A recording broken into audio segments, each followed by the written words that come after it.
Assalamualaikum warahmatullahi wabarakatuh. Halo sahabat RSMY dimanapun berada. Senang sekali kita dapat berjumpa lagi dalam program edukasi Ngobras, Ngobrol, Asik, Sehat. Suatu program yang dapat memberikan sahabat banyak informasi dan tip-tip kesehatan langsung dari ahlinya. Sahabat, episode Ngobras kali ini kita akan mengundang dokter spesialis penyakit dalam konsultan pulmonologi, di mana nantinya kita akan berbagi ilmu ya dokternya tentang penyakit pneumonia, apa itu pneumonia, kemudian bagaimana bisa terjadinya penyakit pneumonia, kemudian apakah pneumonia itu bisa sembuh total ya. Itu akan dibahas lebih lanjut, sabar ya, nanti kita akan bahas dengan narasumber kita.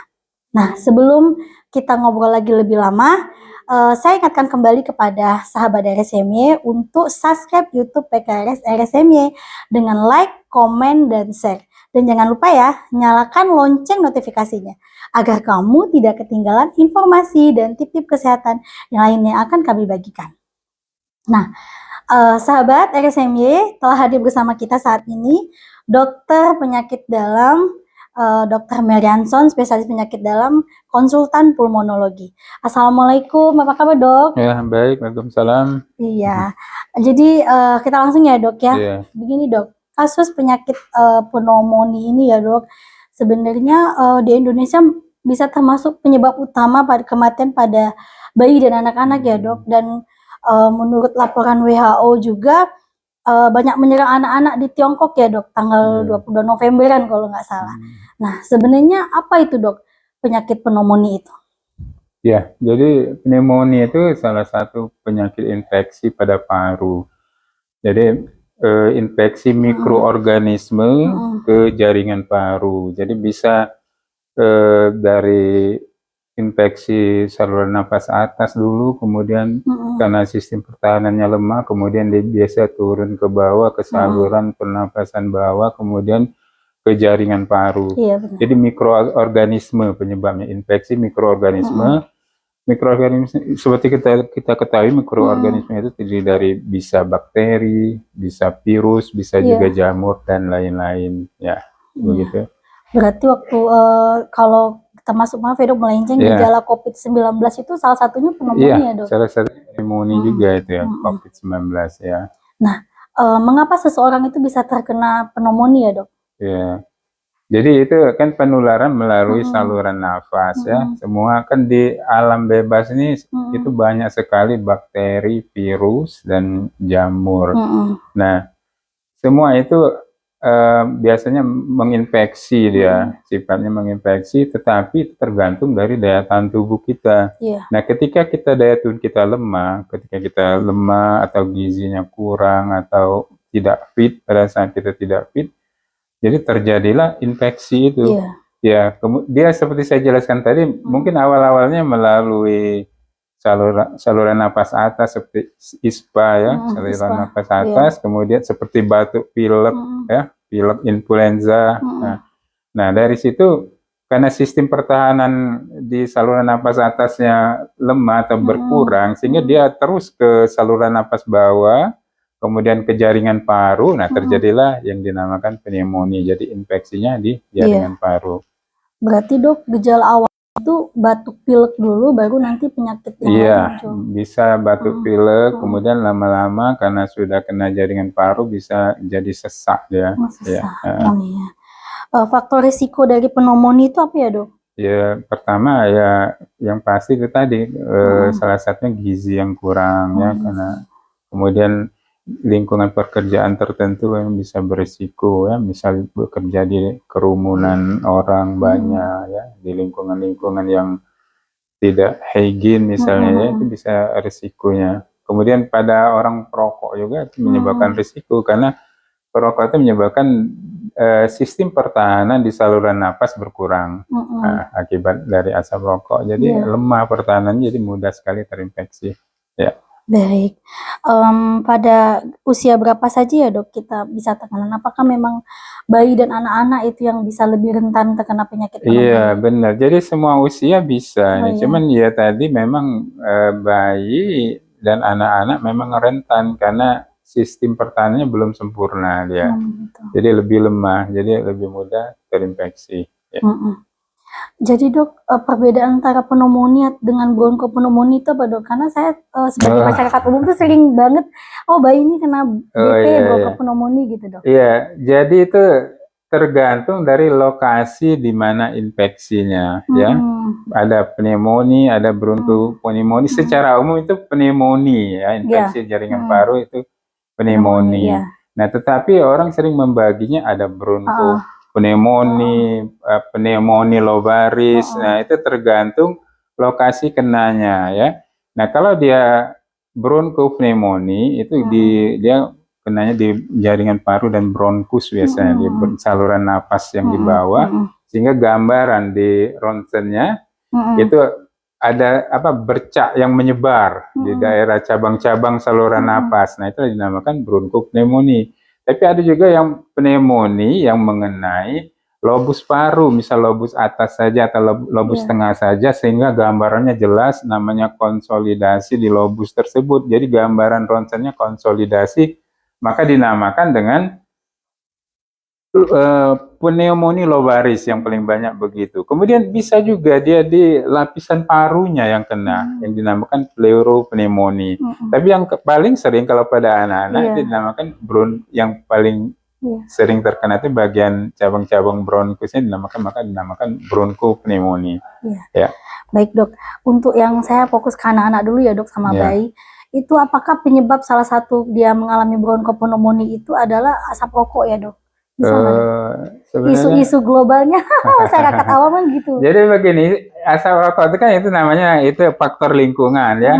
Artinya kan kita ini semua ada sistem pertahanan. Allah ciptakan kita Iya. punya sistem pertahanan yang sempurna. Ketika tidak seimbang maka terjadilah penyakit. Nah, pada anak tadi, pada bayi, pada anak, kalau rokok itu bukan penyebab langsung, tapi dia membuat lingkungan, ya. Iya. Membuat lingkungannya tidak sehat sehingga asap rokok masuk di saluran napas. Inilah yang menyebabkan sistem-sistem pertahanan di dalam saluran napas tidak berfungsi sebagaimana mestinya. Kan ada salah satu sistem pernapasan itu adalah silia di saluran napas, ada namanya silia namanya. Nah, silia ini tidak berfungsi sebagai mestinya karena dia rusak karena terpapar terus dengan asap rokok. Iya. Sehingga sistem pertahanannya kurang sehingga terjadi infeksi. Jadi salah satu faktor penyebab asap rokok, bukan dia langsung, ya. Oke. Baik dok. Berarti kalau kita untuk mengetahui kita itu ada penyakit pneumonia atau tidak, kita harus melakukan penegakan diagnosa ya dok, melalui pemeriksaan. Nah, pemeriksaan apa saja itu dok? Pemeriksaan, ya. Nah, jadi pemeriksaannya yang pertama ya tentu dari gejala klinis, ya, anamnesis kita wawancara. Kemudian dari gejala klinisnya, ya utamanya itu yang pada umumnya gangguan di paru itu menyebabkan pertama batu, bisa juga ada pilek, batuk pilek, ya, sesak napas.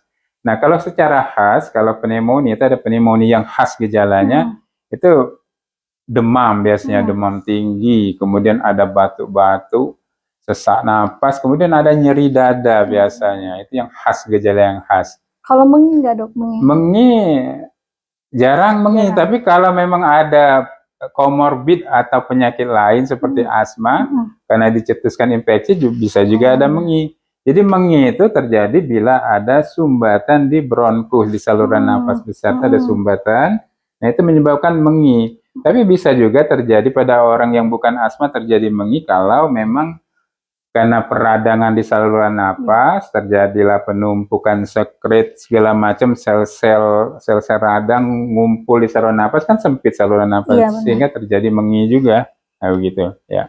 Iya. Pemeriksaan itu nanti dok, apakah dalam bentuk kita melakukan hasil lab atau ronsen gitu dok? Iya, jadi laboratorium dari pemeriksaan fisik, kemudian kita periksa laboratorium, darah rutin. Nah, pada darah rutin biasanya sel darah putihnya meningkat, itu ada tanda-tanda infeksi, ya, leukositnya meningkat jumlahnya. Nah, kemudian yang paling penting adalah putu torak, ronsen torak. Nah, pada ronsen torak itu khas untuk pneumonia seperti yang kita sebutkan di awal tadi, adanya konsolidasi. Konsolidasi itu seperti bercak putih, ya, perselubungan putih di jaringan paru. Itu biasanya pada paru yang mengenai lobus tadi, pneumonia lobaris itu khas sekali, ya. Ada konsolidasi di lobus. Kemudian tadi yang disebutkan bronkopneumonia Iya. itu bercaknya menyebar dia di bronkus gambarannya, sehingga dinamakan bronkopneumonia. Iya. Jadi ada konsolidasi atau bercak-bercak yang tersebar ya. Itu pada gambaran ronsen itu khas sekali untuk pneumonia. Iya, berarti khas sekali ya, Dok. Iya. Kemudian, Dok, bagaimana cara kita melakukan penanganan atau untuk pengobatan penyakit pneumonia ini, Dok? Iya, jadi penanganan yang utama karena dia disebabkan infeksi tadi bisa bakteri, bisa juga karena jamur, bisa juga karena virus. Yang paling banyak kan biasanya bakteri sama virus Iya, ya. Kalau dulu masa pandemi itu virus COVID-19 ya. iya. Nah, artinya kalau dia bakteri ya obat antibakteri, antibiotik. Kalau dia virus obat antivirus ya. Kalau dia jamur obat anti jamur ya.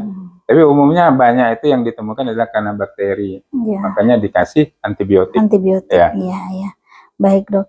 Apakah ada komplikasi nggak, Dok, penyakit pneumonia ini, Dok, pada seseorang, baik bayi, anak-anak ataupun Ya dewasa? bisa komplikasi ya, yang pasti kan kalau dia terjadi pneumonia yang tidak ditangani atau gagal ditangani karena sudah parah, gagal ya, maka yang pertama adalah gagal napas, terjadinya gagal napas. Kalau sudah gagal napas susah kan, gagal napas, oksigennya kurang atau ya karena oksigennya kurang kan terjadilah gagal napas sehingga bisa fatal menyebabkan kematian. Tapi kalau ditangani secara dini itu insya Allah bisa sembuh ya. Bisa sembuh total ya, Dok ya. Sembuh total karena dia infeksi. Tadi kan, Dok, salah satu dari penyebab pneumonia tadi kan karena dia kurang gizi ya, Dok. Nah, apakah pneumonia ini bisa menyebabkan tumbang anak terganggu nggak, Dok? Ya, jadi itu kan tumbuh kembang bisa terganggu karena yang pasti kan karena oksigenisasinya kurang kan, karena perlu untuk perkembangan, untuk sel-sel perkembangan sel kan oksigen itu perlu sekali. Kemudian bisa karena gangguan oksigen di mana-mana ke otak juga gangguan dia. Jadi bisa mengganggu tumbuh kembang ya, atau sebaliknya anak-anak yang kurang gizi karena sistem pertahanannya tidak sempurna ya, terganggu sistem pertahanan, kan gizi itu perlunya untuk sistem pertahanan. Sistem pertahanannya terganggu maka mudah juga terjadi pneumonia ya. Iya, baik, Dok. Tadi dokter bilang kan bahwa penyakit pneumonia itu bisa sembuh. Apakah benar-benar sembuh total atau bisa kambuh-kambuhan gitu, Dok? Ya, jadi pada dasarnya kalau dia bakteri kan, bakteri kasih antibiotik, kumannya mati, sembuh total, ya. Berulang tuh karena mungkin kebiasaannya lagi terjadi infeksi ulang, maka bisa berulang. Ya, jadi makanya perlu tadi setelah kita obati ya kebiasaan hidup sehatnya harus kita jaga supaya tidak terulang terinfeksi dengan kuman-kuman bakteri penyebab pneumonia. Ya. Iya. Nah, dokter, apakah banyak kasus yang dokter temui selama dokter menjadi spesialis penyakit dalam konsultan pulmonologi itu kasus yang paling banyak itu, Dok, apa pneumonia atau yang dokter bilang pneumonia lobaris ya, Dok? Nah, gimana, Dok? Ya, jadi ya secara umum pneumonia ya, tapi memang yang paling sering itu kalau dulu-dulu kan yang paling banyak itu pneumonianya khas ya, demam tinggi, sesak, batuk, kemudian gambaran ronsennya khas, ada konsolidasi. Tapi kalau sekarang yang paling banyak itu ya yang tidak khas gambarannya ya, seperti bronkopneumonia tadi kan ada sebaran bercak-bercak infiltran di parunya ya, jadi yang dinamakan bronkopneumonia itu lebih banyak sekarang ditemukan ya, tidak khas ya. Nah, begini, Dok, yang ibu-ibu nih pada khawatir semua, Dok. Kadang-kadang kan memang penyakit dari anak-anak sama balita bayi itu adalah penyakit batuk dan pilek, Dok. Kadang-kadang memang bisa sebulan ini dia batuk pilek, sebulan depan batuk pilek lagi. Apakah itu bisa kita curigai penyakit pneumonia, Dok? Iya. Jadi begini ya, itu bisa ada kemungkinan ke sana. Kan batuk pilek itu umum biasanya ya, karena paling banyak virus, banyak bakteri, terus anak-anak itu kan ini sistem pertahanannya belum sempurna, jadi mudah sekali terinfeksi. Nah, untuk membedakannya bagaimana? Kalau memang sudah berulang ya, kalau misalnya virus, biasanya kalau virus kan sembuh dengan sendirinya bila daya tahannya bagus, dia sembuh dengan sendirinya. Nah, kalau bakteri biasanya dia harus makan obat antibiotik namanya antibiotik. kita harus periksakan ke dokter kalau memang Iya. sudah berulang kan nanti ada pemeriksaan tertentu yang bisa untuk menegakkan diagnosis itu. dari pneumonia. Biasanya kalau dia penyebabnya bakteri kita periksa laboratorium, biasanya di darah rutin leukositnya meningkat ya. Nah, tapi kalau untuk virus kadang-kadang memang susah kita menegakkan diagnosisnya kan. Nah, karena gambarannya tidak khas. Tetapi kalau virus biasanya sembuh dengan daya tahan yang bagus ya, dengan gizi yang bagus. Mudah-mudahan bisa teratasi ya. Iya, Tapi yang penting kalau dia sudah berulang-ulang kita harus bawa ke dokter, kita periksa pemeriksaan lebih lanjut karena bisa juga karena tuberkulosis, bisa juga kalau sudah berulang-ulang ada penurunan berat badan ya, tidak mau makan, biasanya bisa mengarah ke tuberkulosis juga. Nah, untuk anak-anak memang beda dengan dewasa. Kalau dewasa enak kita kalau ada curiga ada gangguan di paru, di ronsen saja langsung. Nanti kalau ketika di ronsen, kalau untuk tuberkulosis, kalau dewasa jelas ini bisa membedakan gambaran-gambaran khas dari pneumonia dengan tuberkulosis. Tapi kalau untuk anak-anak, itu gambaran ronsen untuk tuberkulosis tidak khas, sehingga ada pemeriksaan tertentu. Makanya yang ahlinya nanti dokter anak menentukannya. Biasa dilakukan mantuk tes, tes mantuk lebih sering dilakukan untuk anak-anak karena gambaran tuberkulosisnya tidak khas ya. Ya sebenarnya tuberkulosis itu juga salah satu pneumonia sebenarnya, tapi kuman penyebabnya saja yang beda karena dia Mycobacterium tuberculosis, sedangkan untuk pneumonia bukan golongan dari Mycobacterium kumannya itu. Nah begitu ya. Baik dok. Berarti kita untuk mencurigai lebih lanjut TBC atau tidak atau cuma sekedar pneumonia tetap ke dokter ya dok ya untuk kita lakukan pemeriksaan laboratorium lebih jauh kan. Kadang-kadang infeksi virus biasa, influenza biasa sering berulang pada anak kan. Memang anak-anak itu kan memang rentan terhadap infeksi karena disebutkan tadi karena sistem pertahanannya belum sempurna. Biasanya sudah di atas 5 tahun sudah agak mendingan kan. Ini dok, sebagai seorang ibu dok, dan mungkin pertanyaan ibu-ibu yang lain di rumah ini dok, sering sekali beranggapan, oh itu karena makan es itu batuk dan flu, itu gimana dok? Apakah benar rumor itu dok? Jadi begini, pada dasarnya itu pencetus kan, pencetusnya ya tadi karena makanan-makanan tertentu yang sehingga menyebabkan iritasi. Misalnya apa? Misalnya nah makanan kalau es itu kan biasanya kan ada bahan-bahan kimianya, tambahan-tambahannya, pemanisnya, pewarnanya itu yang menyebabkan jadi terjadi apa ya reaksi dari tubuh karena ada iritasi tercetuslah batuk. Biasa ada peradangan di saluran napas. Jadi sebenarnya itu adalah jalan awal. Karena ada reaksi dari badan karena tidak cocok ya dengan saluran napas, misalnya ada terjadi iritasi, kan terjadi iritasi lama-lama ada peradangan akibat makanan tadi ya. Nah, akibat terjadi peradangan ini lebih mudah masuknya. Kuman sistem pertahanan terganggu. Lagi-lagi sistem pertahanan di saluran napas yang paling penting ya. Jadi kalau dikatakan bahwa akibat yang makanan tadi itu ada benarnya dia mengganggu lingkungan sistem pertahanannya, terganggu akibat makanan yang mengiritasi tadi. Ya, jadi bukan penyebab langsung, tapi dia mempermudah. Ini terakhir dok, cara kita tadi kan salah satu penyakit pneumonia itu kan kita untuk mempertahankan sistem pertahanan pernapasan. Cara kita untuk mencegah mempertahankan sistem pernapasan kita itu bagaimana dok? Ya, jadi hindari adanya paparan dengan zat-zat yang merusak. Yang merusak tadi ya salah satunya asap rokok. Asap rokok sering kita paparan dengan asap rokok, baik itu aktif ataupun pasif. Rokok aktif sudah pasif, rokok pasif juga sama. Kalau kita sering berada di lingkungan orang banyak merokok atau di kerumun kan banyak orang merokok, misal di terminal, mungkin di bandara juga ya. Nah akhirnya itu kan terpapar terus kita dengan asap rokok. Sistem pertahanannya terganggu. Yang saya sebutkan tadi, Allah ciptakan kita ini sistem pertahanan sangat lengkap. Dari saluran napas atas sampai di tengah, di bawah, semuanya ada sistem pertahanan. Salah satunya ada silia. Maka kita kalau kuman masuk kan kita langsung batuk-batuk, timbul lendir segala macam. Itu salah satu bentuk pertahanan. Ada silia. Silia itu kan yang Ya kan ada semua di saluran napas. Nah, ini semua terganggu karena asap salah satunya asap rokok. Itu terganggu karena debu-debu, itu terganggu sistem pertahanan. Akhirnya sistem pertahanannya tidak sempurna lagi, maka mudah masuk.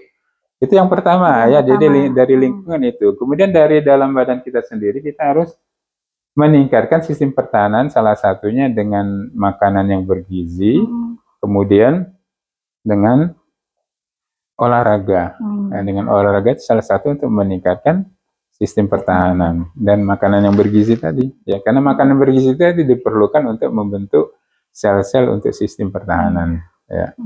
Baik dok, ini dok, untuk mengedukasi masyarakat nih dok, biar lebih tahu bagaimana cara mengatasi penyakit pneumonia atau yang sudah terkena penyakit pneumonia itu bisa selalu waspada untuk kambuh lagi, itu silakan dok. Sebenarnya kita belajar sudah pada waktu masa pandemi, itu sebenarnya sangat ideal untuk mencegah pneumonia sebenarnya, gitu. Kebiasaan hidup sehat waktu kita masa pandemi ya, yang karena dia penularan melalui saluran nafas, jadi masing-masing harus ini ya menjaga, harus ada etika batuknya yang benar ya.